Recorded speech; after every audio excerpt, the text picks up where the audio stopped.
Ladies and gentlemen, welcome to the Bullpen.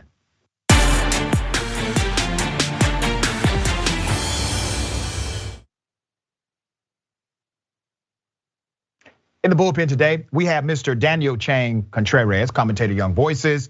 We're going to talk about the conflict in Ukraine and how it seems as if media in America is amplifying the voice of Vladimir Putin. And where does this all come from and where's it going? Daniel, thank you for being on the program. How are you? Well, thank you very much for having me. I'm doing great and it's an honor to talk with you guys. Absolutely, honor is mine, sir. I don't want to presume what you know or believe about media in America and them promoting Vladimir Putin. So if you would, give us your sentiment and I will then opine. Well, I think that the situation with media talking about some specific talking and repeating some specific talking points from the Kremlin is just part, I would say, of the business model on media in general. And it's not only in Russia and Ukraine, it goes far beyond. It just simply the views that gain the titles, the headlines that gain more views, of course, are the controversial opinions, and that goes in Russia and that goes in practically every single issue that you have in America and in world politics. And that's why you have media amplifying the views of a really small part of the Republican Party or conservative movement, and they're trying to just amplify it because it gets people riled up and it gets people, just subscribing and watching videos and paying a subscription and reading articles. So it's just the business model that has caused these kind of situations. So to adopt what you're saying into a more fuller conversation, you're saying that people like Tucker Carlson, they are only taking political positions and social positions because that gets them clicks and views. They don't necessarily believe any of this.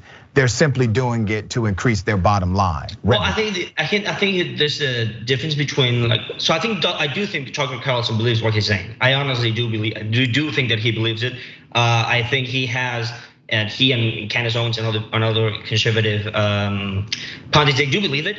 But the media outlet in general, like the media atmosphere in general, replicate those because it's good for business, it's good for the interactions, and it's good for the model to keep going on. I do believe Tucker Carlson believes it, and I do believe. Well, let me ask you this: since you believe that he believes it, tell me, when did he change his mind? Because he was critical of Russian leadership just last year, and he has been critical of Russian leadership for the duration of his journalistic career up until now. Candace Owens, the same. Owens has been critical. Allow me to finish, brother, and I will give you time to opine.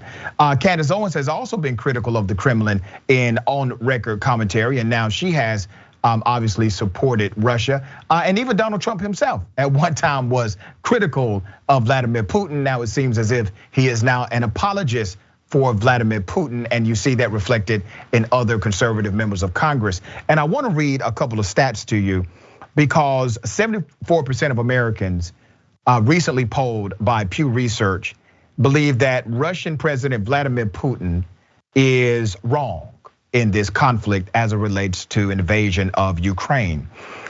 Pew Research also identified that 51% of Republicans and 50% of Democrats regard the invasion as a major threat to United States interests. So it seems as if when you quantify all of the data, these individuals that are pro-Putin are actually antithetical to the general sentiment of the average American voter.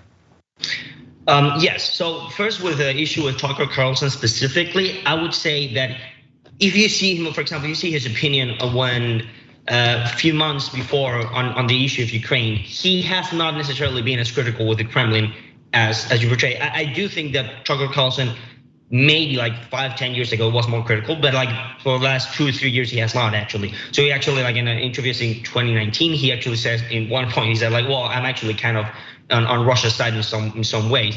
And I do believe that this happens because there is, I'm a conservative myself, so I can talk. And I'm a conservative, by the way, so I know a little bit of the media ecosystem and the way we conservatives think. There is this perception that everything, that the mistrust, the mainstream media and mainstream and legacy media outlets is so big that everything that they support, it creates like a reaction on some conservatives to oppose it immediately. right? But wait a minute. So let's talk about that, because my show, Indisputable, we're not considered a mainstream show. We do mainstream numbers, but we're not considered a mainstream show because we're willing to tell the truth and we don't give a damn who gets offended by it. All right, that means that we cannot and will not ever subscribe to corporate interests, to political ideology or personality. None of that would influence my commentary nor my context. So that makes me well outside of the mainstream. But let me bring something to your attention, because I do find it ironic, and much of what you're saying is true about the business model of media, right?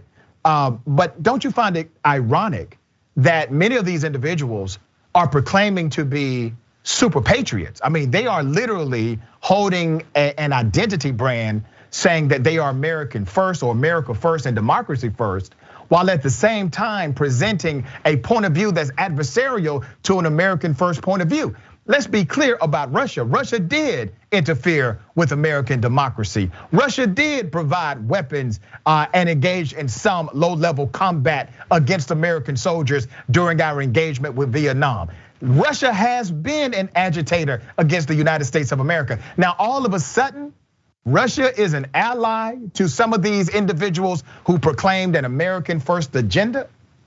I'll go further than that, and I'll add to the criticism in some regards that a lot of people in the conservative, and again, this is not the majority, and I understand that it's easy to see them as the majority, but not really. I mean, the majority of conservative voters do not like Vladimir Putin, and as you said, majority of Republicans and Democrats. Right, but remember, the number is massively. Wait a minute, but the number is massively different when you look at the Republican Party. So Republicans are now split when it comes to the discussion of Russia and Ukraine, while where Democrats and independents are basically at 70 to 80% saying that's a bad move by Russia and we do not support Russia. You don't have that same sentiment in the Republican Party, and I have to submit to you that part of this reasoning of Republicans is attributed to what Donald Trump told them to believe about Putin. I will go and say that's most just, again, it's just this contrarian brand and sentiment in the Republican Party. It's really a lot of people talk and they just want to say no to the whatever the Democratic Party, or of course you're not mainstream media, but the mainstream media has of course been critical of Vladimir Putin. So are you saying that people like Candace Owens are just being contrarian? Or do they actually believe what they're saying? They do that. They do both, actually. So that's what I'm going to say, that they do both. So they believe it, but the entire belief system sometimes it really does look like whatever CNN says, I'll go the opposite. That actually looks like a really consistent path to understand why they think like that. And I'll go. But if they think like that, brother, but think about this. If they think like that, if they're saying we're just going to say the opposite of what CNN says or mainstream media, that means you're not looking at truth objectively. You're only looking at a reaction or reactionary point of view rather than looking at what point of view is actually right. Listen, man, a broke clock is right twice a day. Okay, just because somebody that you don't necessarily like is saying something doesn't mean that you automatically are adversarial to that message. You look at truth for what it is. Truth stands for itself. Why take a point of view that's adversarial to truth? Again, and here's the thing, I would probably agree with you in the sense that that is not the best approach to debate policy and debate specifically the situation in Ukraine and Russia. But I was gonna go in this and say that, I'll add to the criticism, say if you're a patriot, you're not only patriot in the United States, you support patriot causes around the world and support, pride of country, which I do, by the way.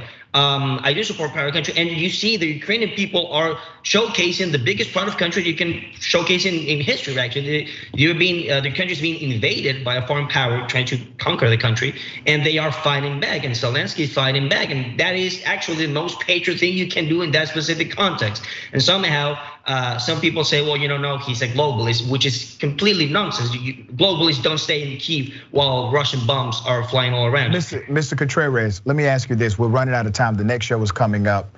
You are a conservative. Yeah. I want to ask you personally, does it bother you that your party seems schizophrenic, that the conservative movement seems schizophrenic as it relates to the idea that sovereign democracies, independent democracies should not be invaded when it comes to the idea of Vladimir Putin and if he gives a damn about American interests, if he's an enemy or a friend. Does it bother you to see the sudden change in ideology as it relates to the Kremlin? It does bother me, and it bothers me because the reason for it and the center for it, I'm not gonna personalize it Donald Trump or not. I'm critical of Donald Trump, but I'm not gonna personalize it on him specifically. I'm gonna say the sentiment is that they consider, and this also goes with Democrats in many issues, the domestic adversaries are far more dangerous than foreign actual hostile nations like Russia or China. And that is what is actually concerning me, because we're entering a decade that will be very dangerous for the United States and for the world in general. Let me tell you why I disagree. Be united against not only Russia, but also China eventually. Let me tell you why I disagree with that on at least some level. I do believe domestic terrorism is a problem. You would agree that what happened at the Capitol was domestic terrorism, January 6th. I would say that the January 6th was, of course, an appalling situation, an appalling attack on democracy, of course, an appalling attack on the Capitol. I don't necessarily want to say domestic terrorism itself, because again, it's some legal implications with that. I'm not a lawyer, and of course, I condemn January 6th. But again, I'm gonna go further with this. A lot of Democrats tend to, of course, cast every single Trump voter as a January 6th. Well, listen, and some Democrats may do that. I don't. The people that attacked the Capitol, that decided to attack officers, that decided to commit to criminal trespass, destruction of property, trying to gain access into secure locations, they were criminals, and they were trying to stop a politically mandated process, a constitutionally mandated process known as certifying the presidential election. That is textbook definition of terrorism. The dynamic that I want to bring to your attention is this: while domestic issues are dangerous as well, when we start talking about let's give a pass to Vladimir Putin, because this is what Tucker said in his commentary. Let's give a pass to Vladimir Putin because Putin never called me a racist. Does that make sense to you? Of course, it doesn't make sense. Okay. I mean, that's the whole thing. It really doesn't make sense. It's just that, again, it's not the entire conservative party is not. In fact, the vast majority of the Republican Party has voted for sanctions and whatnot, and support military assistance, although no fights. Right, but once again, so you're right. Just making that clear, because we really do need to make that clear, because I understand the desire and the need to showcase these kind of things. Yeah. But people will start saying, "Oh, we did." Daniel, listen to me, brother. You're right. The majority of Republicans are still saying democracy matters. We need to provide aid in this international conflict, but it's changing. The mindset is changing, and we've seen this happen with other dynamics in the Republican Party. If Trump keeps messaging it, if Tucker Carlson keeps saying it, Candace Owens keeps saying it, guess what ends up happening 1 year later? You all in the conservative party, the majority of you think completely different 1 year later than you thought 1 year before. We have seen this happen before, brother. Listen, I encourage you to continue to tell the truth as you are telling the truth. I appreciate you being on the show. Oh, thank you for having me. It's always great to have debates with people who don't think like me. I like you just fine, and I appreciate you coming on the program.